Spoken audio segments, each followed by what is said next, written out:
খেলতে জানি।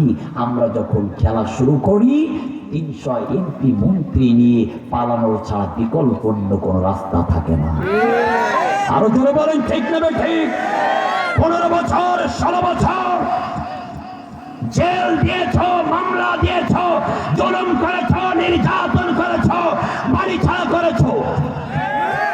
হিমালয়ের পাহাড়ের মতন মাথা উঁচু করে দাঁড়িয়েছিলাম, বাতিলের কাছে একটা সেকেন্ড মাথা মতো করে নাই। আমাদের ইসলামী আন্দোলনের রাহবারদেরকে ফাঁসির কাস্তে ঝুলিয়েছ, তারপরে আমাদেরকে ইসলামী আন্দোলন থেকে বিন্দু পরিমাণ পিছনে হটাতে পারো নাই। কিন্তু ময়দানে তোমরা ছাত্র জনতার সামনে একটা মাসের জন্য টিকে থাকতে পারো নাই। সুতরাং তোমরা খেলতে জানলেও আমরাও খেলতে জানি। আরো জোরে বলেন ঠিক না ঠিক? তোমরা জয় বাংলার স্লোগান দিয়ে খেলবো, আর আমরা নারায়ে তাকবীর আল্লাহু আকবারের স্লোগান দিয়ে খেলবো।